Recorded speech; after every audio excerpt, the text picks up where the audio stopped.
kill wherever I please, and none can stop me. Frank! Okay.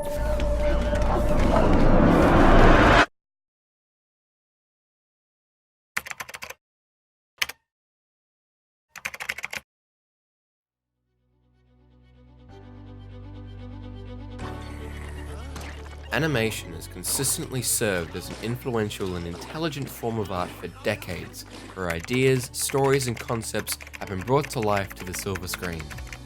Stop motion, cell and hand-drawn animation, 2D animation, 3D animation, motion graphics, they have all had an impactful role in screen history. As these techniques of animation and film changes and advances every day, filmmakers and animators continue to find new ways of creating and viewing content. Take the revolutionary art of motion capture, for example.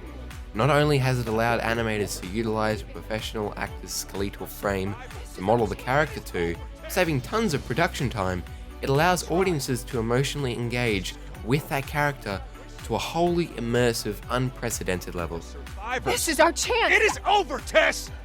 But how can an actor wearing a spandex suit with little ping pong balls glued all over change the limitations of what content creators can achieve in screen history? This is what I wanted to discuss here. Firstly, I want to outline the historical implications of this animated technique and provide a detailed definition of how motion capture works. Then explain how motion capture has influenced and encouraged animators to push the graphical capabilities to new heights and enabled actors to start fulfilling these computer-generated skeletons. So, let's start from the beginning. Motion capture, clearly defined by a practical guide to the art of motion capture, stems from its name. Motion being the act of physically changing location, and capture to take into possession or to seize. It allows animators to take a live 3D performance and map it into a computer-generated image, later to be utilized in the animation of characters where human or inhuman shape was required. For mocap to work, a series of high-resolution cameras with unique lights are positioned around an area to capture the small markers placed on a retroreflective substance placed in strategic locations on a person or object. The cameras pick up the markers and record the data as 3D coordinates, which are transmitted to the animator, either as a live feed or in a pre-recorded format. This concept of composing a moving image as a storytelling convention was first notably seen in 1915, when Max Fleischer invented a device called a rotoscope. As per an article by Nick Romano, it allowed a camera to project a single frame onto an easel so that the animator could then draw over it frame by frame to better capture realistic movement. Walt Disney later applied this technology to his 1938 film Snow White and the Seven Dwarfs. This same technique was later used and improved in various projects over the years until 1995, where rotoscoping had been replaced by motion capture characters. Understanding a historical and technological background of motion capture is vital to understanding what it is and how it works, which is a key element for this assessment. But now, let's focus on a pivotal milestone in screen history, one that influenced an array of filmmakers over the course of an ongoing generation, specifically James Cameron's 1991 film Terminator 2. At the time, the work was performed by Industrial Light and Magic, a company driven to utilize proprietary software and the best equipment available.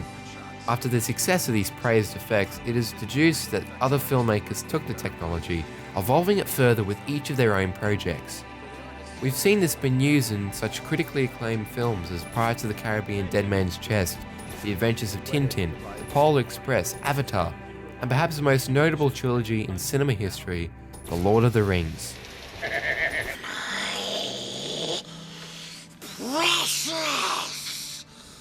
Andy Serkis's portrayal of the corrupt creature Gollum not only stood as a milestone for special effects work, but drew audiences in to engage and question the fundamental aspects of this character, something Weta Digital seemed to be the most skilled at.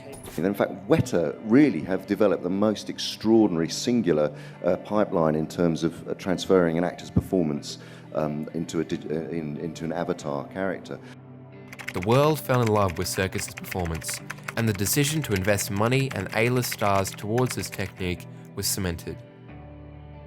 From that moment on, we saw mocap envelop the gaming industry at a rapid level. aiding the advancement of facial motion capture, where an actor's expressions are also implemented to further layer the on-screen character. So the guys' names that I've been seeing doing the repairs on the heaters, they're fully licensed and accredited. Of course, this in turn heightened the content's believability and appeal. Like Peter Jackson said, the technology ain't gonna provide the soul. That's where the performance technology captures the soul of the actor. That is what it's really great at. Motion capture has influenced screen history to an impactful level where filmmakers can utilize the unique energy and soul of an actor's performance, something that talented animators cannot replicate. Nowadays, motion capture is used in animations in cinema, television, video games, and virtual and augmented realities, all to serve as a revolutionary storytelling tool. The question is, where to next?